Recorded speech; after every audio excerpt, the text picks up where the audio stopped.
और देखिए business 20 summit में 17,000 उद्यमियों को पीएम मोदी संबोधित कर रहे हैं। क्या कह रहे हैं, सुनवाते हैं। रेंज में आई है।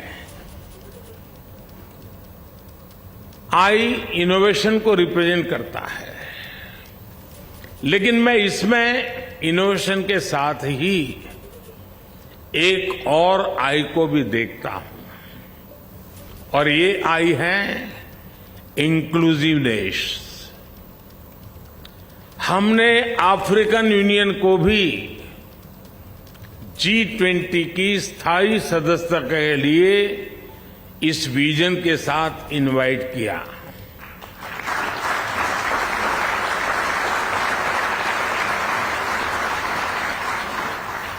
B20 में भी अफ्रीका के इकोनॉमिक डेवलपमेंट को एक फोकस एरिया रखा गया है। भारत का मानना है कि ये फोरम अपनी अप्रोच में जितना इंक्लूसिव होगा, उतना ही बड़ा इसका इम्पैक्ट होगा। इससे ग्लोबल इकोनॉमिक चैलेंजेस को हैंडल करने, ग्रोथ को सस्टेनेबल बनाने और यहां लिए गए फैसलों के इम्प्लीमेंटेशन में हमें उतनी ही अधिक सफलता मिलेगी। फ्रेंड्स, कहते हैं कोई भी आपदा आती है, बड़ा संकट आता है, तो वो हमें कुछ न कुछ सबक देकर जाता है, सिखाकर जाता है। 2-3 साल पहले हम दुनिया की सबसे बड़ी महामारी, 100 साल में आए सबसे बड़े संकट से गुजरे हैं। इस संकट ने दुनिया के हर देश को, हर समाज को, हर बिजनेस हाउस को, हर कॉरपोरेट एंटिटी को एक सबक दिया है। सबक ये कि हमें अब जिस चीज पर सबसे ज्यादा इन्वेस्ट करना है, वो है आपसी विश्वास, म्यूचुअल ट्रस्ट। कोरोना ने दुनिया में इस आपसी विश्वास को तहस नहस कर दिया है, और अविश्वास के इस माहौल में जो देश पूरी संवेदनशीलता के साथ, विनम्रता के साथ विश्वास का झंडा लेकर आपके सामने खड़ा है, वो है भारत।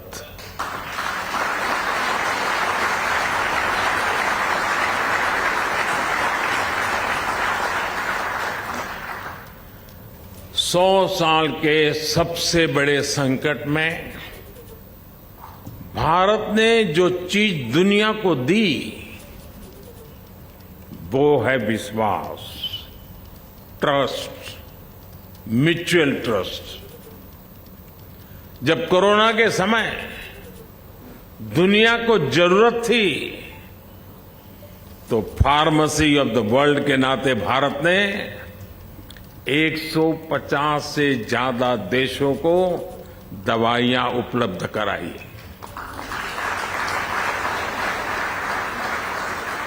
जब दुनिया को कोरोना की वैक्सीन की जरूरत थी, तो भारत ने वैक्सीन का प्रोडक्शन बढ़ाकर करोड़ों करोड़ों लोगों की जान बचाई।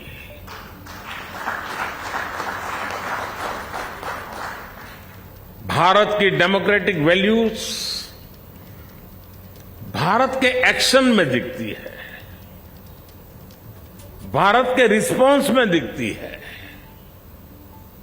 भारत की डेमोक्रेटिक वैल्यूज देश के 50 से ज्यादा शहरों में हुई G20 की बैठकों में दिखाई देती है, और इसलिए भारत के साथ आपकी पार्टनरशिप बहुत महत्वपूर्ण है। आज भारत में दुनिया का सबसे युवा टैलेंट है। आज भारत इंडस्ट्री 4.0 के इस दौर में डिजिटल रिवॉल्यूशन का चेहरा बना हुआ है। भारत के साथ जितनी आपकी दोस्ती मजबूत होगी, उतनी ही समृद्धि दोनों को मिलेगी। You all know business can transform potential into prosperity, obstacles into opportunities, aspirations into achievements. Whether they are small or big, global or local, business can ensure progress for everyone.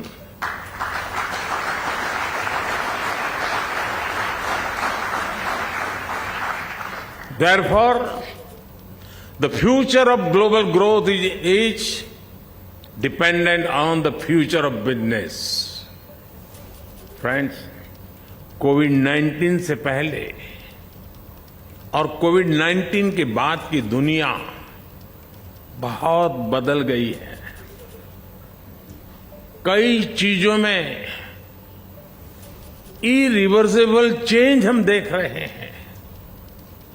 अब जैसे ग्लोबल सप्लाई चेन को दुनिया फिर से पहले की तरह नहीं देख सकती। पहले कहा जाता था कि जब तक ग्लोबल सप्लाई चेन इफिशिएंट है, तब तक चिंता की कोई बात ही नहीं है। लेकिन ऐसी सप्लाई चेन एफिशिएंट कही जा सकती है जो तब टूट जाए, और वो भी तब जब उसकी दुनिया को सबसे ज्यादा जरूरत थी।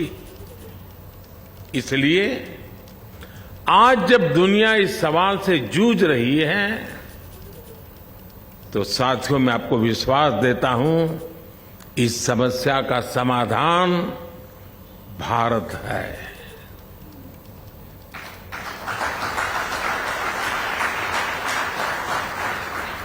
एक एफिशिएंट और ट्रस्टेड ग्लोबल सप्लाई चेन के निर्माण में भारत का अहम स्थान है, और इसके लिए ग्लोबल बिजनेस को अपनी रिस्पांसिबिलिटी आगे बढ़ाकर और आगे बढ़कर के हम सबको मिलकर के उठानी होगी।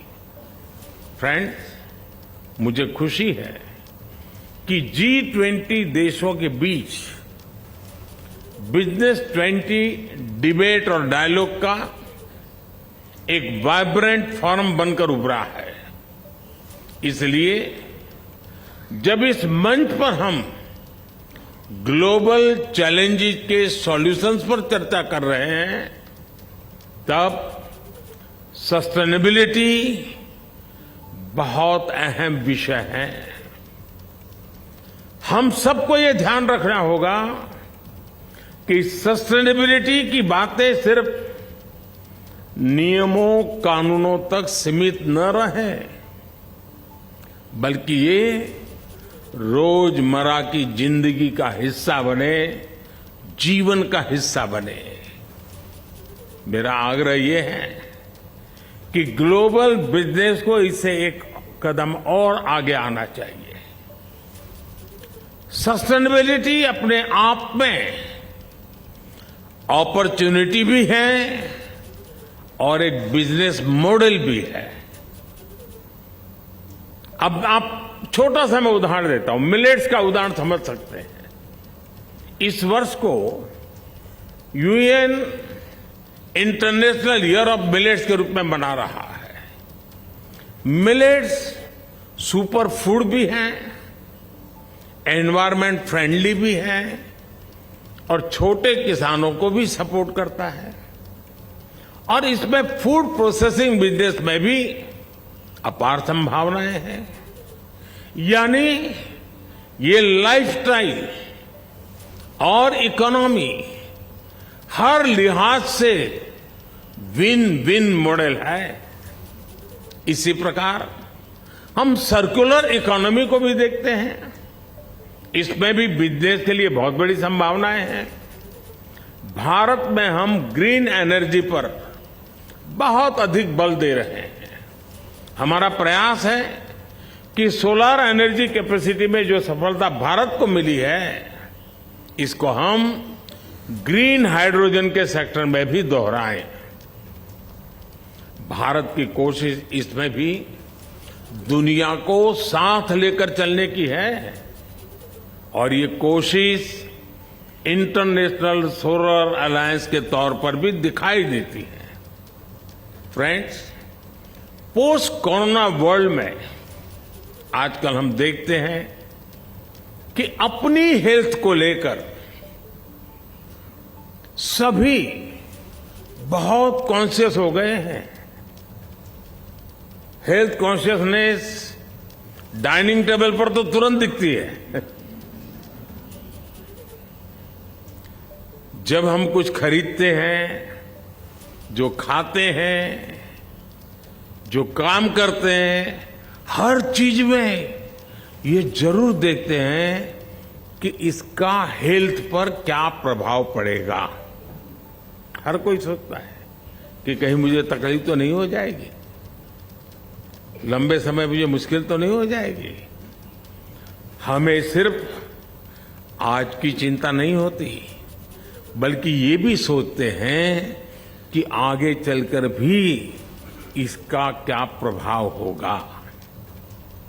मेरा मानना है यही सोच बिजनेस और सोसाइटी की प्लेनेट को लेकर के भी होनी चाहिए।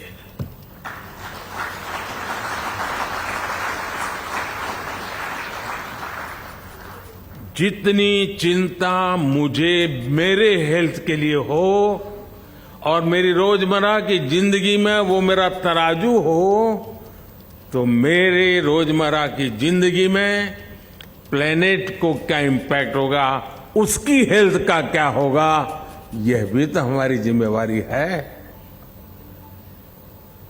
हर फैसले से पहले ये जरूर विचार किया जाना चाहिए कि इसका हमारी धरती पर क्या असर होगा।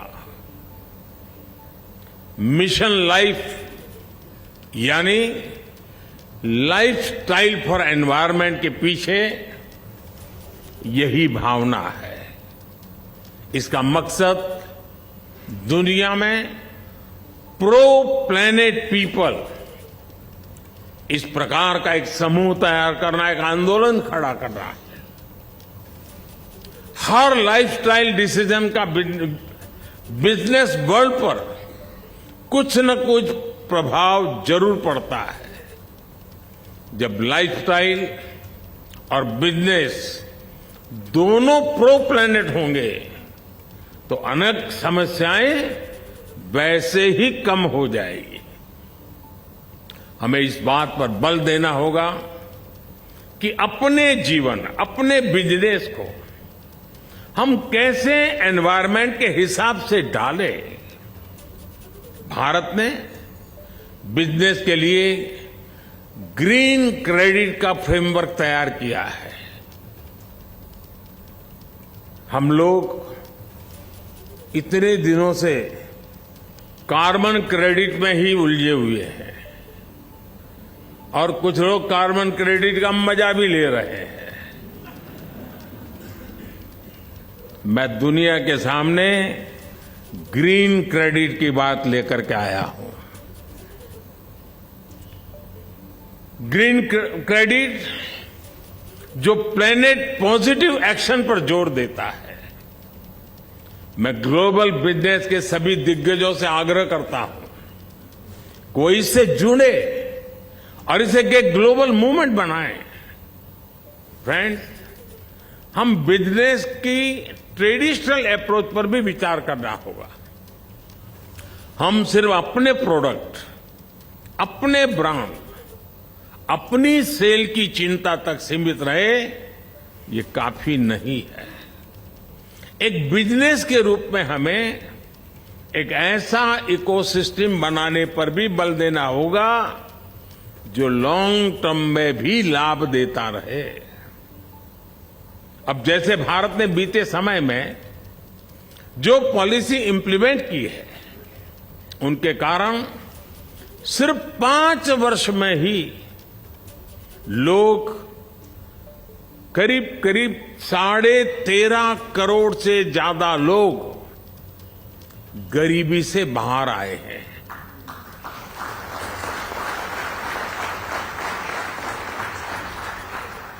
ये जो गरीबी से ऊपर आने वाले लोग हैं, जो न्यू मिडिल क्लास है, और मैं मानता हूं यही सबसे बड़े कंज्यूमर है,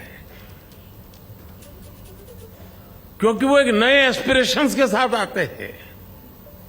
जो न्यू मिडिल क्लास भी भारत की ग्रोथ को मोमेंटम दे रहा है। यानी सरकार ने गरीबों के लिए जो काम किया, उसके नेट बेनिफिशियरी हमारे मिडिल क्लास भी हैं और हमारे एमएसएमईज भी हैं। कल्पना कीजिए कि प्रो पुअर गवर्नेंस पर फोकस करने से आने वाले 5-7 साल में कितना बड़ा मिडिल क्लास तैयार होने वाला है। इसलिए हर बिजनेस को ज्यादा से ज्यादा लोगों की, और ये जो परचेजिंग पावर बढ़ रहा है, उस परचेजिंग पावर मिडिल क्लास का जैसे जैसे बढ़ता है, तो सीधा सीधा वो बिजनेस पर बहुत बड़ा इम्पैक्ट क्रिएट करता है। और हमने इस दोनों पर एक समान रूप से कैसे फोकस करना है। हमारा फोकस अगर सेल्फ सेंट्रिक रहा, तो मैं नहीं मानता हूं कि हम खुद का भी भला कर पाएंगे और दुनिया का भी भला कर पाएंगे। ये चुनौती हम क्रिटिकल मटेरियल, रेयर अर्थ, ऐसे कई मेटल के मामले में अनुभव भी कर रहे हैं। ये ऐसी चीजें हैं जो कहीं बहुत अधिक हैं, कहीं है ही नहीं, लेकिन जरूरत पूरी मानव जात को है। जिसके पास वो अगर इन्हें ग्लोबल रिस्पॉन्सिबिलिटी के रूप में नहीं देखेगा, तो ये एक नए कॉलोनियलिज्म के मॉडल को बढ़ावा देगा। तो B20 समिट से पीएम मोदी को आप सुन रहे थे। अलग अलग विषयों पर तमाम देश किस तरीके से साथ मिलकर आगे बढ़ सकते हैं, इसी पर वो अपनी बात रख रहे हैं।